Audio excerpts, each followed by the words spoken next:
Hello, everybody. Welcome to the podcast, Alive and Raw Business Breakthroughs. I'm excited for you guys to be here. I just wanted to recap the last couple of weeks we've been talking about goal setting and mindset. And as we are now into 2021, let's take this session, we're going to talk about goal setting, about planning. We talked about the goal setting is there. How do we take that from a goal and put it into action and create traction, create results, right? So let's just jump right in, shall we?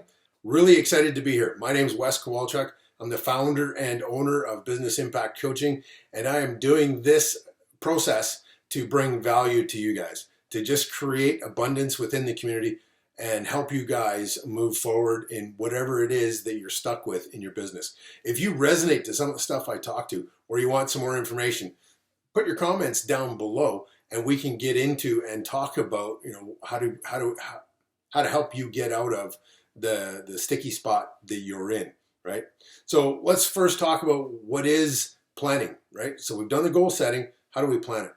Really, the planning is super simple. And what I find with most business owners that I talk to, including myself, as soon as you say planning, the fog sets in, the eyes glaze over, and we go, holy crap, I got to do this. I don't want to do this.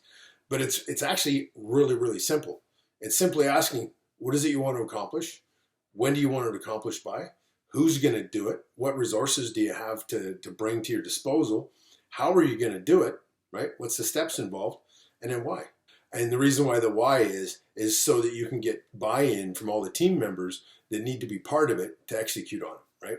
And then we'll get into the planning process on how to create that flawless execution model that I love promoting, because it's how you create constant improvement. If you've heard of Kaizen, that's exactly what it is, constant improvement.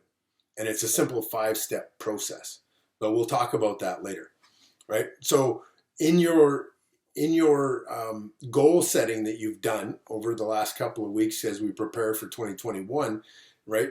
Identify some preliminary objectives, right? So you've got a goal. Here's what you want.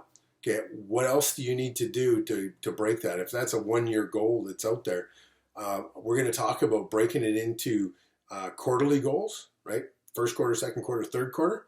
Work our way backwards though, and go, okay, so if you're going to hit $1 million, 6 months in, you want to be at $500,000.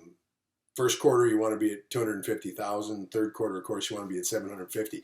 Now that's just simple math, breaking it down like that. And I know real life, that is not how it goes. There are some slow periods, some fast periods. I mean, in my oil field service business, we had some record months in September that did most of our revenue, at least half of it in 1 month. and then, because it's the oil field, break up, zero, nothing, right? So I get the reality of all of that. So it's not lost on me. So if you guys have that seasonal flow, that growth and the ebb in your business, planning is going to help us understand, especially when we get into the budgeting side, how to manage and navigate those slow times. So we want to help you set some preliminary objectives. And the reason why I say preliminary is because we're just going to put those out there because we really don't know if they're achievable given the resources and the time that we have. So put something out there. So if your goal is to hit $1 million, right? Your preliminary objective is, what do you need to do to hit that million? If you have to sell a bunch of widgets, how many widgets do you have to sell? That's a preliminary objective, okay?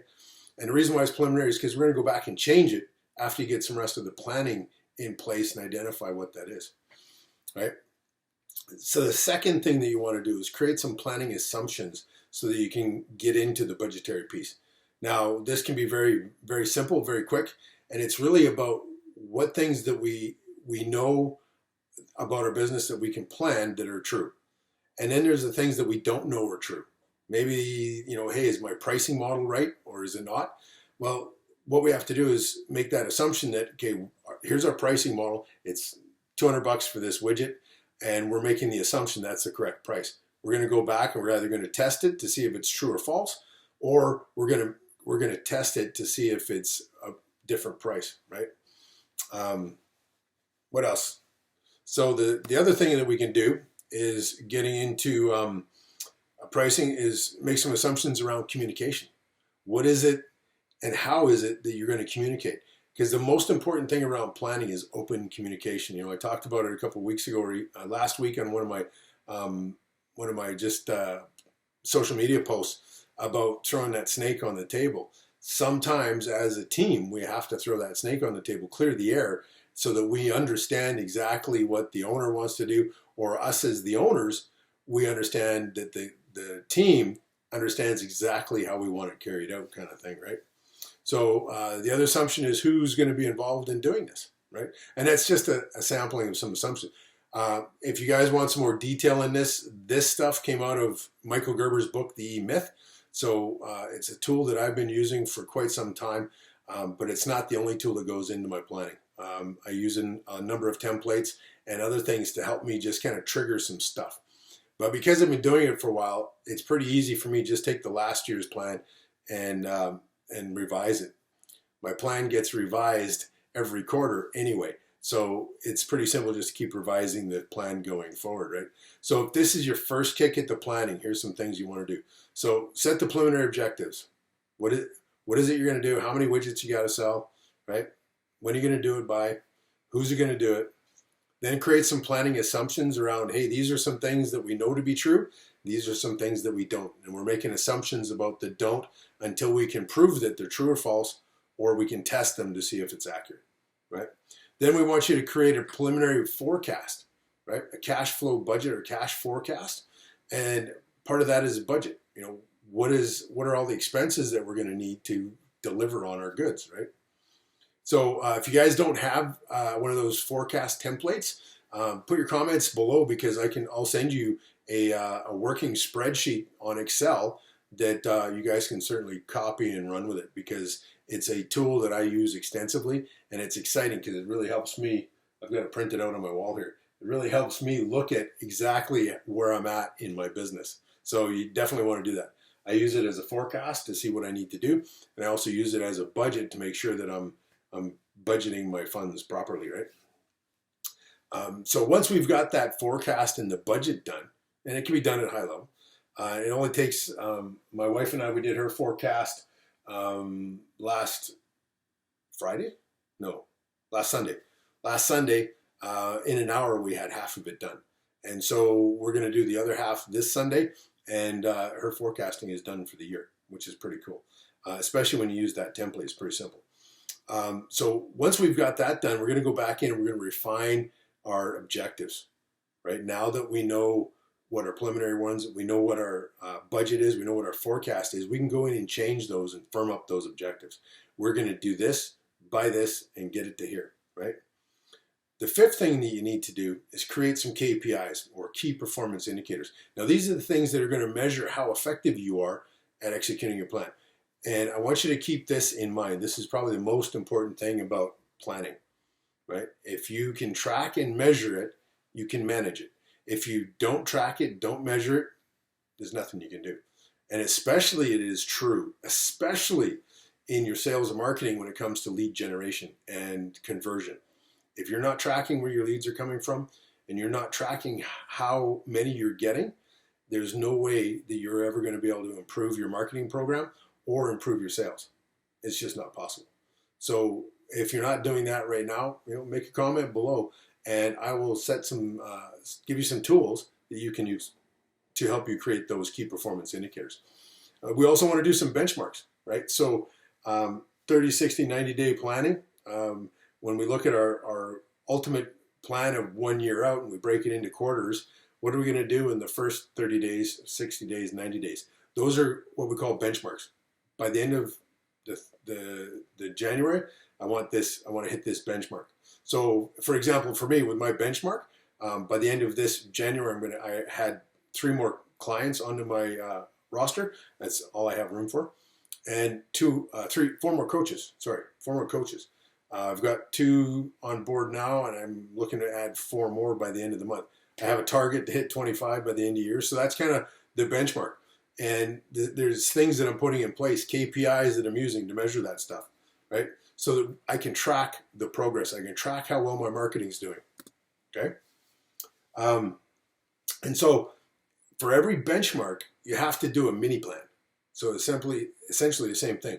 is what is my primary objective? What is my assumptions? What's my forecast for this short mini piece? And it gets really simple. And the idea is as you go through all these things, it's going to help you identify opportunities and weaknesses in your business that you can work on to make it better, right? If you don't go through the planning, I think it was Douglas MacArthur, general of the Allied forces in the Pacific in World War II. He said planning is essential in planning our operations in the Pacific. But he said once the first bullet flies, it all goes out the window. It doesn't matter because the bullets are going. And so the plan changes. It's fluid. But the planning process is what helps identify opportunities for you to grow your business, right? So in doing the benchmark stuff, you're going to create just a small 3-column chart. Left column, benchmark, right? Those are the things that you have to hit in the 30, 60, 90 days. And then in the middle column is accountability. Who is going to be responsible for this? And then write that name down. And then what's the due date as to when it has to be done by? And what's so unique about doing this kind of process here is the person that's accountable for that benchmark is the one that needs to do the mini planning. Okay, so that's what we're going to talk about. And that's what I'm talking about here when we're talking about going from goal setting to action planning. So this is the foundational part of your business plan to actually set it in place, a working, living, breathing document to help you guys achieve predictable success in growing your business. If you guys have any questions, put them in the chat down below. I'll get back to you and help you guys out in any way I can.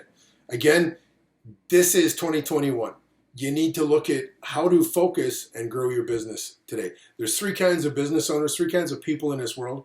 And I'm going to tell you just a quick closing story before I get out of here. I was having a chat with a wonderful lady yesterday, and we were talking about where she was at in her business and where things were going. And I asked her, I said, what are your goals for 2021? And she goes, well, I really don't know. And I said, well, why not? She goes, well, I'm taking a wait and see approach. And I'm going, what are you waiting for? She goes, well, I'm waiting to see what's going to happen with COVID, what the government's going to do, what's going to happen with the economy. And I kind of relayed this story to her about the 3 kinds of people in this world.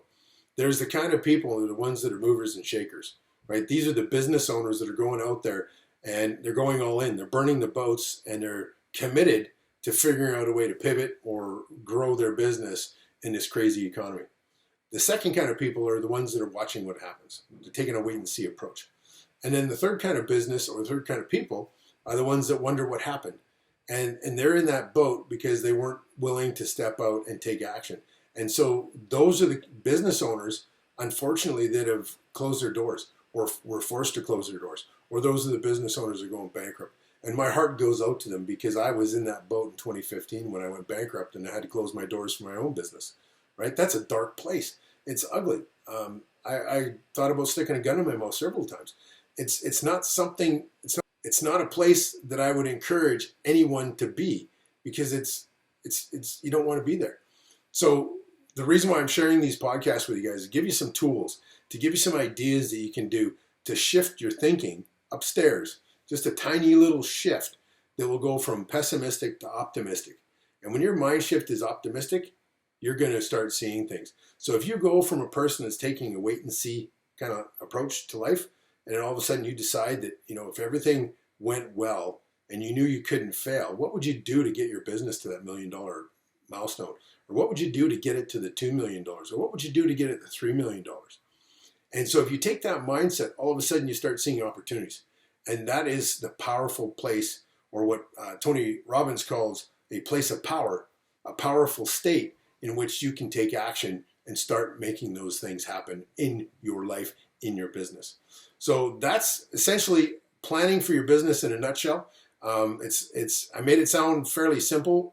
Trust me, it's not. You will get overwhelmed. You will go, oh my God. But I want you to keep thinking about, just keep it simple.